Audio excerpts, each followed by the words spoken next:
سد كده وكلا جري شنت مشي حياش كل اللي يجري حتى تباكل حتى هواي وجي قال ضاضنا تباكل حدا دعدنا ابو قنينها تي ما اسن قبنجر هواي لادك فيركا هرانتيدا نابل كجرتي داوغنا عادي وامسناي mid kasta waxa arkaysa wax la bun la ka soo uraya xildiid la ka soo uraysa nin walba wuxuu bun marsan yahay jay nafteeda ma yareysan jirin waxa laga wadi jiray kasteela meel la kor xamarweyn horse badana ay dhaqaale fiicneed waxay qabeen nin la dhaw bahluul oo ka yimaado Kismaayo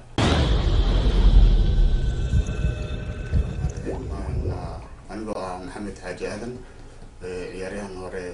كوحدة هولها قود iyo xulka qaranka maanta waxaan fursad u helay in ugu mataqaan wareysi iga qaado xidigaha oo uu hogaamiyo Busiri taasoo ihtimaam weyn u siiyo sportiga tan iyo intii aan aqaanay runtii waxaan ku dhashay magaalada Baydhabo halkaas oo aan ku soo barbaaray yaraanteedii kubadda cagta runtii aad baan u jeclaa waqti badanna runtii waa aan gelin jiray oo wax kasta oo aan ka hormarin jiray waxa ay suurta gashay in aan ciyaarihii gobolada 1975 gobolka Baydhabo halkaas oo ciyaarihii gobolada markii aan ciyaaray nasiib wanaag aan u helay in kooxda howlaha guud aan ku biiro inkastoo ku biiritaankaasi runtii ciyaaraha gobolada ay ahaayeen laf dhabarka sportiga Soomaaliya ama Serie A oo ay ka qaadan jireen ciyaaryahanada aad u badan runtii xilliga jiyaan aan galay marka wada tashi badan oo aan ku sameeyay waa ay jireen dad iga horeeyay sportiga oo qabiiro ku ah marka sida Axmed Nuur Teega Ruushko kale runtii horseed way damacday in ay aan ka mid noqdo laakiin dooqaygii in uusan xumaan horseed magaalada Baydhabo waxa uu joogi jiray nin yiraahdo Axmed Fargumad oo ciidamada ahaa runtii Baydhabo marka aan tago aan wada ciyaari jiray oo horseed la soo hadlay Sidi Ibrahim Sudani la soo hadlay oo ku yiri ninka intaqaana isha lagu hayo runtii way ii suurtooday marka isla sanad kadib ciyaarihii aan howlaha guud heerka koowaad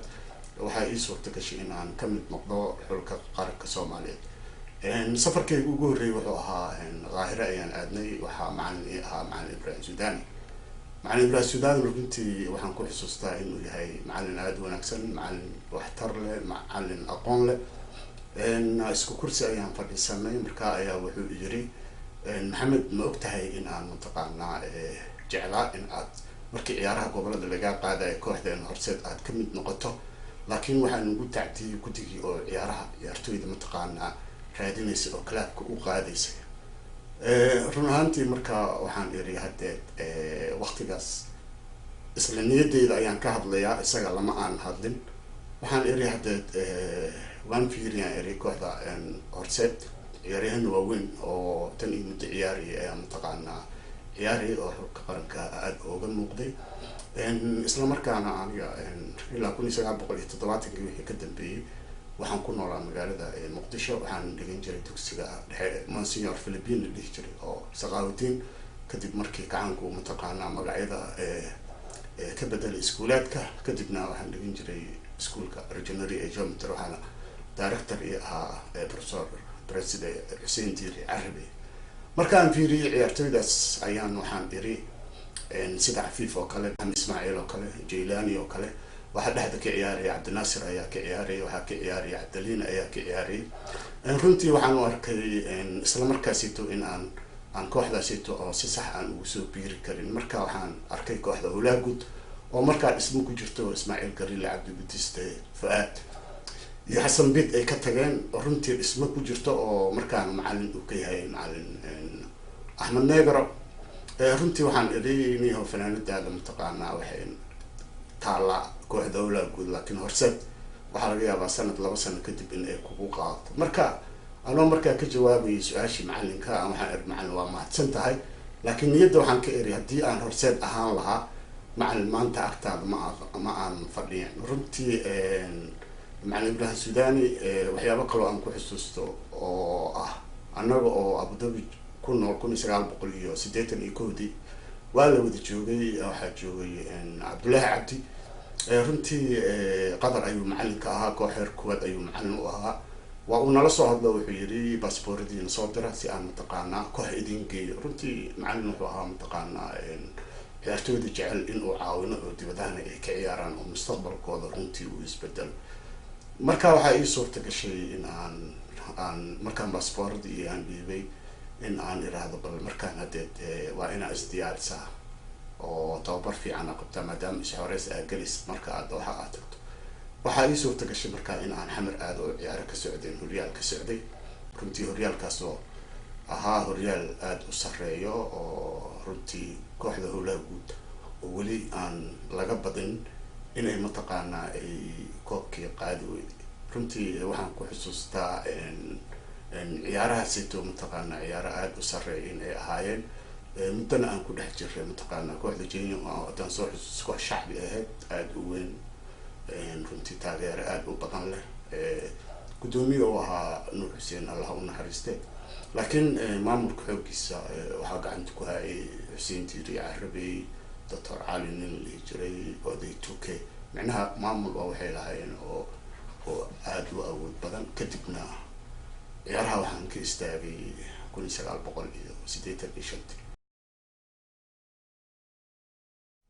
runtii waa ay jiraan ciyaaryahano aan is oran karo marka kubadda aa hesho kubadda ha ku daahin oo sida ugu dhaqso badan waa inaa u dhiibtaa, haddii kale kubadda waa lagaa qaadaya ama waa lagaa hadleynaya. way jireen allah u naxariisto xuseen gabiile oo kala kamid ahaa. waxaa kamid ahaa allah u naxariisto ninkii ahaa jimcaale maxamed haayo oo aabihii runtii uu ahaa taageera aada weyn ee kooxda howlaha guud. waxaa jiray macalin geela jiray, scott shaash ma xumeyn kulligood. waxaa jira cambaraa jiray naftiisa. waa jiraan kooxaha yaryar xataa difaacyo qatar ayay jireen. marmarka qaarkii kooxaha yaryar waa nooga dhib badnaayeen kooxaha waaweyn. maala kooxaha badan aan dhibi jiray waxay ahaayeen kooxda snai waa johar ayay ka imaan jireen. maalinta ciyaarta ayay imaan jireen. runtii maalinta ciyaarta markay yimaadaan ciyaarta waa ay dhamaystaan, kadibna magaaladooda ayay ku laabtaan. marka laga badiyo badanaa waxay ku marmarsiin jireen xamar maanta roob ayaa da-ayay, xamar maanta duufaan ayaa socotay, xamar maanta meel kasta ayax u ahaa. waayo taageerayaashooda maba joogin meesha. guduud oo kale karama nin ay dhahaan, wareejiyo lulu ay dhahaan. marka waxa waaye waxay ahayd ciyaaryahan aada u qatarta. waxayna aada u cabi jireen biyahan oo qasabka sokorta intuusan noqon ka hor mentada ay dhahaan aad oo glucose ah, energy ah. marka waxa waaye maanta dhan waa ordayaan mid mataqaanaa midba midka kale runtii waa uu ka daran yahay. runtii marmarka qaarkii markaa ku dhex jirtid handadka iyo waxyaabaha ay ku hadlaayaan yaab ayaa ku dilaa. waxaan xustaa mar ay la ciyaareen kooxda malishibi ay la ciyaariyeen nin la yirahdo xasan turki ayaa shudgam oo birta agteed u mariyay. marka qatar ayay ahayd, dadweynaha xataa waa ay kaceen, waxay u maleynayeen inay gool ay ahayd. bas marka bishaakir wuxuu ku jiray 18 yard ku jiray. karama wuxuu yiri geedkan intuu carabka baajuka dhagaha ka garaac feer ku dhufo muxuu ugu jiraa meesha. markaasuu bishaakir waxaa wuxuu yiri shudka aniga ma gamin yiri, waxaa gamay ninka mataqaanaa hastoki agama hastoki feer ku dhufta aniga maxaa laga rabaa maxaan sameeya. runtii way adkaayeen. kuwii kale waxaa jiray oo haddii aan ka hadlo runtii ma dhamaanayaan taariikhdo. sida dekadoo kale jiray shanta mashiixayaasha kuwii la dhihi jiray. حتى تواكل حتى هواي وجي قال وقضاضنا تواكل حتى دعتنا وقنينا تي مئسن قبنجر هواي لاتك فيركا هرانتيدا نعبيل لا كجرتي داوغنا آدي وآمن سنة مثل هاركسا وحلا بون لك سو ورايا حديد لك سو ورايا ليه والله بمرسين قد لنا أيولها قرش لنا أيام الوقت حنجر فن أيولها إن كوها قاركوت آد أيوة بدنا وأنا إرادة مثلا هرسات باب وقارس هرسات بدنا أي نقالة في عناد وحي قبل نيل بهلول أو كيما ذوك سماعي مركا إن لو بريكور عيارته ديارة أيوة سور راعي جري صبان الأرلانس أيوة سور ساري جري وإيمان جري حيرد أيام تجين جري وحي وأبابوري جري مركا ما كم ده هذا عادي جري يارل هاي جاي نفترض مية رسين جري محل جودي جري كستيلا مال لا كور حمروين إن ده caan u ahaa oo mataqaanaa oo howlaadka sidii ku shaqayn jiray ayaa jiray. Marka Bahluul markuu arkay kooxdanito howlaha guud wuxuu arkay koox qatar ay tahay uusan waxba ka qaadi karin. wuxuu yiri kooxdan wax laga qaadi kara habeeraatay ma jirto. wuxuu yiri way adagtu yiri kooxdanito xagee laga wada xag waa dadaalayaaba adii daqiiqadii ugu dambeeyay wuxuu yiri tiiqa loo keenay oo gaduudan maanta dhan suuq wal ula jiray luguga wuxuu yiri tiiqan lugaha laga xiro tiiqi waxaa lagu tuuray African Village kor kooxda inta ay ciyaarta ku maqneed wuxuu yiri waxaa la saaray garoonka dhismihiisa carabi yar ay yiraahdaan mataqaan horseed ahaa iyo groupkiisa waxa dhacday ciyaartii ayaa la aaday. marka wuxuu yiri diiqan hadduu kusoo noqdo garoonka kooxda horseed guul daraa ku dhacda haddaba ha ogaato. diiqi waa la tuuray galabtii ciyaartii ayaa la aaday waxaa ooga badanay 2-0. waa aragtay kasoo taageerayaasha marka ay kooxdooda aysan rajo aysan lahayn amase aysan goolka kale aysan sigeen ayaga una sigaay rubad saaca ugu dambeeyo way iska caajisaan oo way soo baxaan. marka waxaa jira Cabdicasiis bankiga Sharif Abu ka shaqayn jiray oo taageerooyin ahaa qaadiriya jiray bareel la dhihi jiray Ahmed Dheer mid dhihi jiray oo nabadintii lahaa ayaa jiray waa soo caroodeen waa soo baxeen waxaa loo yimid ninkii Bahluul seex ku jiraan kooxda waa laga badiyay. wuxuu yiri nakaxeeya garoonkii aan fiirino waxaa la arkay diiqiyo meesha mataqaan cawska ku dhex jiro. marka wuxuu yiri diiq waa kana yiri runtii diiq waa kana yiri adoo idin sheego yiri diiqan inta kusoo noqdo waa taa tuurteen adoo inta kusoo noqdo waa la idinka badinaa runtii taa ayaa la idinka badin way jireen waxyaabo badan aad ay qatalo anaga xataa mid waxaan xasuustaa oo jeeyadeena ah oo markii soo xareeyay oo 2 ciyaarood waxyaabahaas intuu kooxda markay badisay marka groupkan intuu oo dhaawiyo marka kooxda ay guuleysato waxay leeyihiin guusha anaga idin keenay ma waa ma ku xisaabtamaan 9 daqiiqo farsamada anaga keenay leey marka waa ku noolyihiin lacag iyo waxaas dhaqaale iyo ku qaatay inkastoo kooxda badan aysan aaminsaneyn. marka waxaa dhacday 2 kooxood 2 ciyaarood oo kala badanay Maxamed George oo mission ahaa ayaa waxaa la yiri bal wadaad qatar ah xirisan maanta kaal soo wadaadku arkay qofkii Bahluulkii arkay xoogaa Bahluulkan inuu isbuujiyo rabo ayaab mucjis ayuu tusay oo cabsi geliyay markaas yiri questo Santone è forte ma loo dhawaan karo ninka waxa kale waxa jiray sida fiyaad oo kale waxay isticmaali jireen baalkan barfuun iyo waxyaabahaas marka la isku leenayo waxaa arkaysa barfuun le kooxdii oo dhan ka soo wad quray dharkoodii oo dhan. marka barfuunka maxay yahay marka tiraado waxay ku leeyihiin barfuunka marka urstaan nuxus iyo waxyaabahaas intu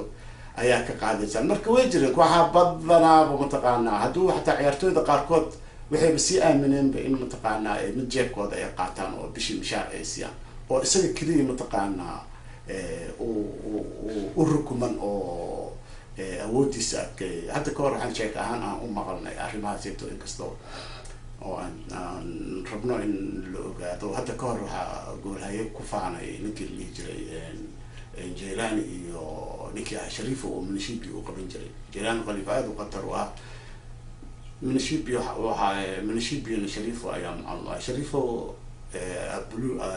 tagay Bahluulkiisa uu tagay wuxuu yiri dad waa la iga fiicnaaday ninkii Jeelani qaliif ayaa iga fiicnaaday marka sumcadeeda rabaa inaan soo celiyo maxaan sameeyay. marka wuxuu yiri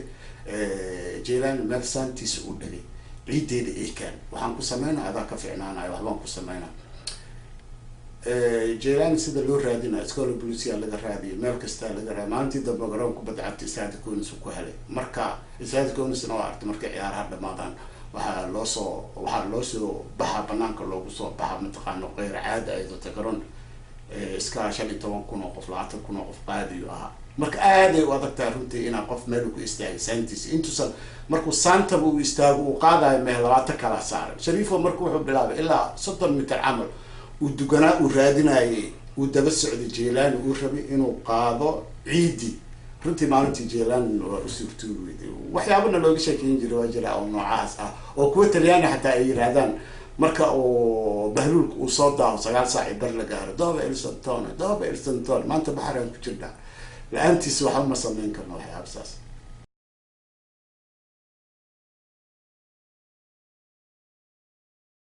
yar yaraanteena baydhabo xasan baydhabo ayuu kasoo baxay uu ku noqday magac fanaan weyn marka horaantii intuusan fankaani waxyaabaha soo galan baydhabo waxaa noo kiraysnaan jiray guri ayaa noo kiraysnaan jiray oo mundul ah galabtii isugu yimaado nin walba da walba ha ahaado qofka meeshaasaa lagu wada heesi jiray lagu wada yeeli jiray marka anigi xasan hees oo barooba aan isla qaadnay markii runtii mualifku wuxuu u arkay in aan mataqaana xoogaa si fiican aan usoo dhawaa marka xasan waa wada hadalno wuxuu yiri xasan hadeed waxaan maqlay maxaan xaajiyo inaa kubadda ku fiican tahay niyo ma kubadda iska aadid anigan meeshaan inta u idhaa runtii labadeena waa ku guuleysan labada inuu fanaan weyn noqdo ama mataqaana dhinaca sportiga iyo Soomaaliya marbarka qaarkii inkastoo ay waqti qaadanayso daan ka hadlo laakiin waxay ahayd ciyaaryahanka isaga oo xidig ah marka adiga soo qaadatid uu 10 kooxood ay ku tartamayaan adiga uu clubkaagu u yimaado uu tan iyo muddo shaqeeyo uu naadigii magaca uu keeno wanaag uu keeno waxaa laga yaabaa markuu xoogaa yar awoodiisa ay dhinto in aan loo dulqaadanin marka inaan loo dulqaadanayno oo leeyahay mataqaanaa saaxiib booskaaga waa u baahana marmarka qaarkii waxaa arkaysaa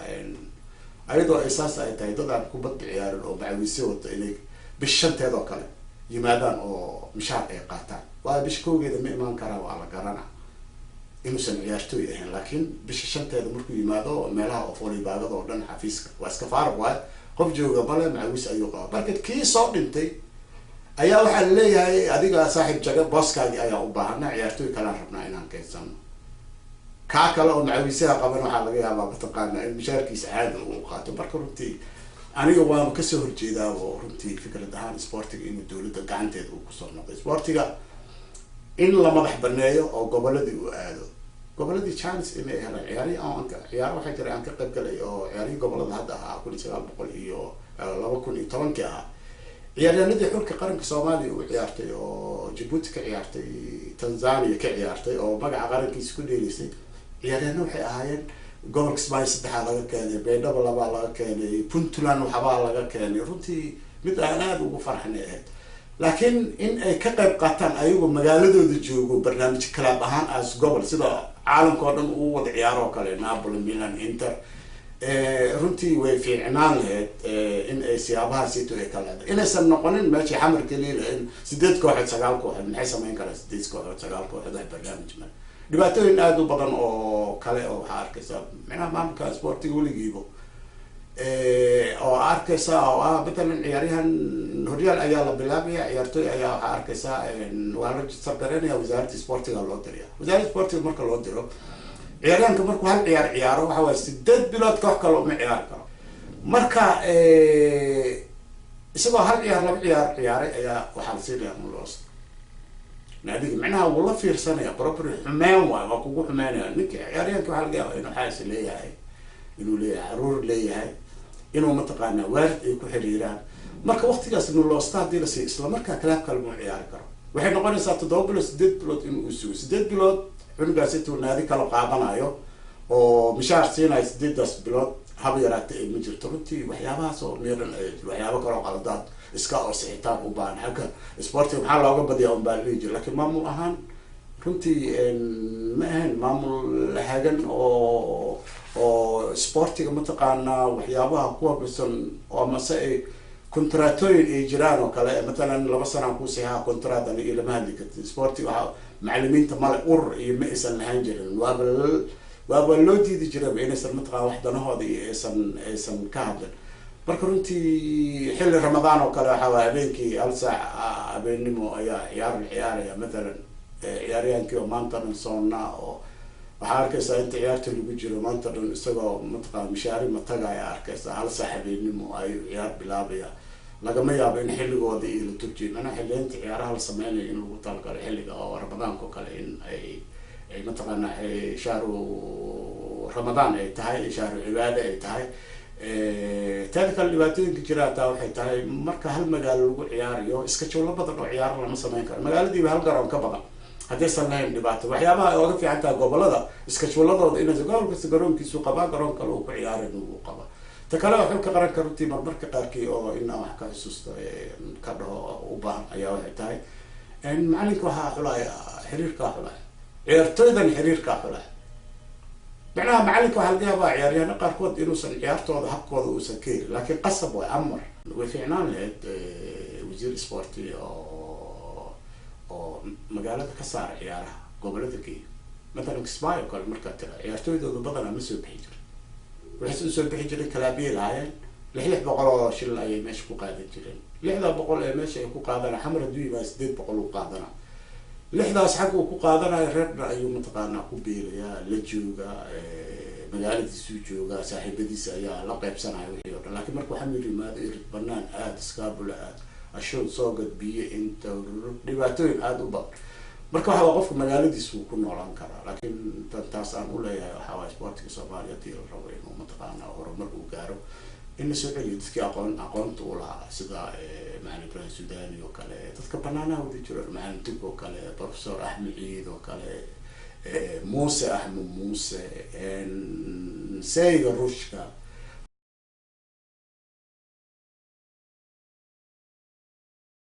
macnaha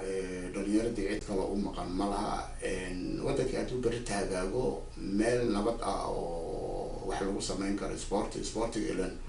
burbur iyo ku jiri karaa haba yaraatee ma jirto marka waxaanu barnaamij u aadnay oo ku saabsanaa tababarinta kubadda cagta garsoorka maamulka gobolada Puntland runtii waxaanu barnaamijkaas ku qabanay magaalada Gaalkacyo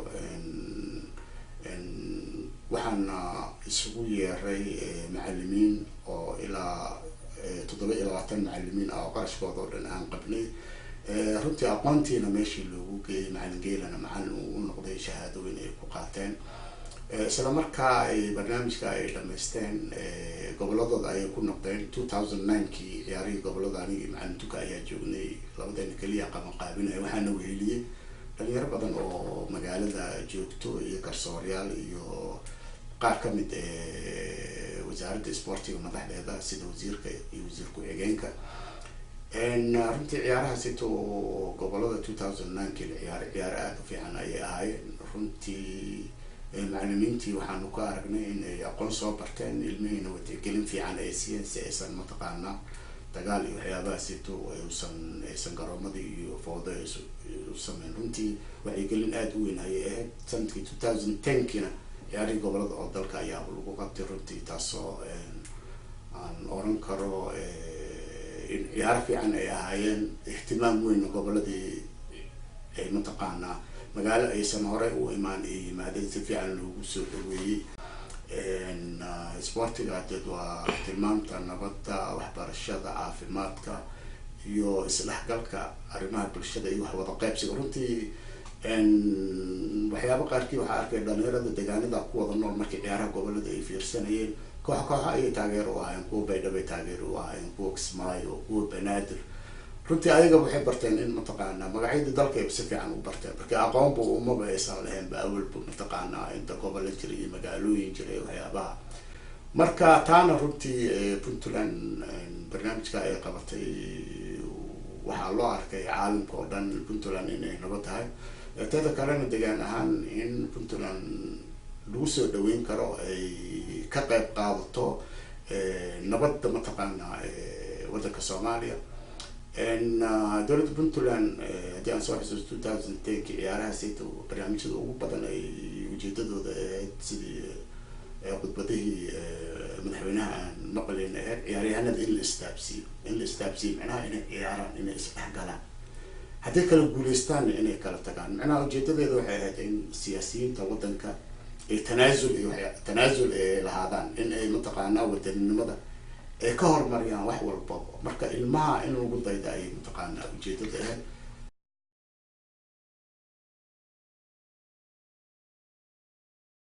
adduunyada oo dhan waxaa waaye adduunyada oo dhan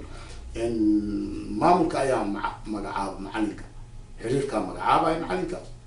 ciyaartooyda isaga xolanaya hadhowna waa lagula xisaabtama laakiin inta xiriir leh magacaabaya macalinkii ciyaartooydiina isagaa magacaabaya marka runtii tafaaruqaas badan oo imaanayan guuldarro way imaanaya